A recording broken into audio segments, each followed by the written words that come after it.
Yeah, it's obviously challenging when that happens, but I think it's expected. When you're playing this often, I mean, guys are going to go down. I don't think that we handled it that great. I thought when we lost Austin for a game earlier in the year, I think we did a great job of playing without him, and I just don't think we did that last game. So it's up to us, the people in the room, to take responsibility for that and make changes and make sure that we don't allow that to happen again tonight. The Flames were coming in on a bit of a skid, a desperate opponent. What stood out the most to you about the challenge they presented? Yeah, they played hard. I mean, they're a good team, and I mean, like you said, I think that they were on a skid a bit. So we knew that they were going to come hard and compete and play, and that's exactly what they did. And I mean, I think when you go back and watch the game, I mean, we had chances, but they played well. So it's important that we respond here tonight with a good effort. We talked about it yesterday, um, and it's up to us to respond and compete a little harder here tonight. Next up, we'll go to Terry Koshan, Toronto Sun. Go ahead, Terry. Morning, Morgan. In your mind, what has led to the improvement in defensive play among the 5-man units with you guys through 20 games? Do you think? I mean, we've been talking about it a lot. We changed our structure with Kiefer a little bit. We've talked about ways that we can play against our opponent that will lead to O zone time as opposed to D zone time, and just, I mean, cleaner breakouts. I think that's important. I think in the past there's been a lot of examples of us going back for pucks and trying to break out, and not having clean breakouts, and then that just leads to D zone time. So I think the quicker we're able to break out and change gears into O zone time, I think the better. And I think when you look at our forward group and how well they played with the puck, that helps a lot. When we're breaking out, we're not turning the puck over. That leads to less time in D zone. And I think that's what we've been able to do at times. I think we've gotten caught a little bit trying to be too creative, but I think generally speaking, for the most part, I think we've done a good job of playing our structure, breaking it quickly, and then managing the puck. And I think all that combined leads to O zone time and not spending as much time in your own zone. Yeah. I think the thing I've learned is just, I mean, in a sense, kind of, even at this level and being up here at power play is kind of about keeping it simple and taking what the other team gives you and not trying to force anything.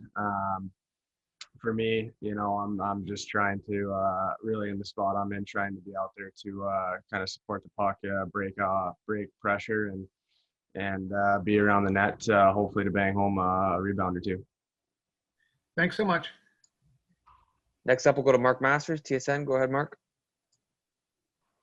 Travis, is it a boost when you find out you're joining that unit, and do you kind of feel your confidence grow when you're out on the ice with those guys? Like, what's that like?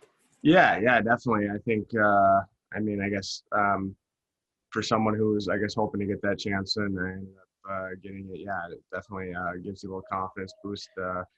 Kind of puts you into, an offensive situation where you can go out there and try and obviously trying to convert. So, it's a lot of fun being out there, obviously out there with some extremely skilled and extremely good players. And it's always fun to be out there and playing with guys like that. And hopefully we can go out there and have a good one tonight.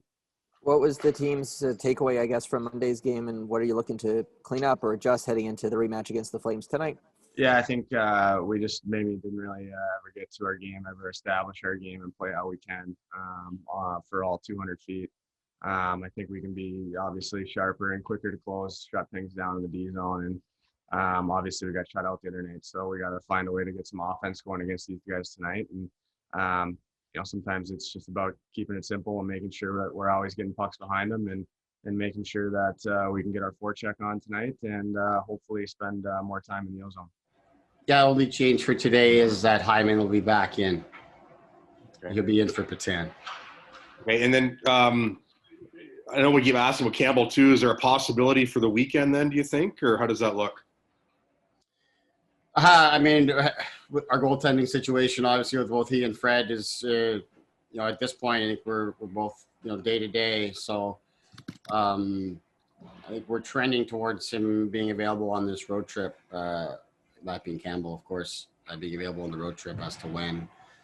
When he'd be available or when we would choose to use him, haven't made any decisions there, but he's progressing very well. Yesterday was an important day for him, and he got through it very well. Is the Freddie thing overly concerning then?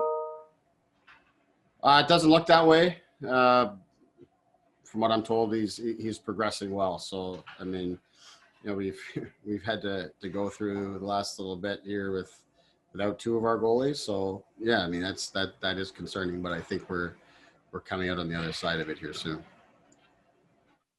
Hi, Sheldon. Understanding that injuries have played a big role in how you've worked your lines lately, but how would you compare Alexander Kerfoot's effectiveness at wing versus at center?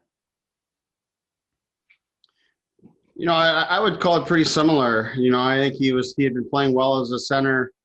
I think, you know, I get these questions, whether it's last season or this season, I get these questions a lot when it comes to Alex. And, you know, he's effective to me at both. But it's no secret that playing wing is easier than it is playing center. So you're going to be somewhat more effective in other areas of your game playing the wing, because you know, requires less energy. You don't have to defend as much in your own zone.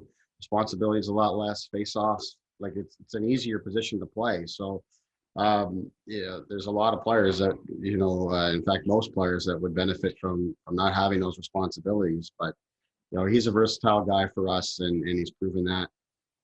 I like him, you know, in both positions wherever I've used him here of late, because of the way he was skating and playing at center.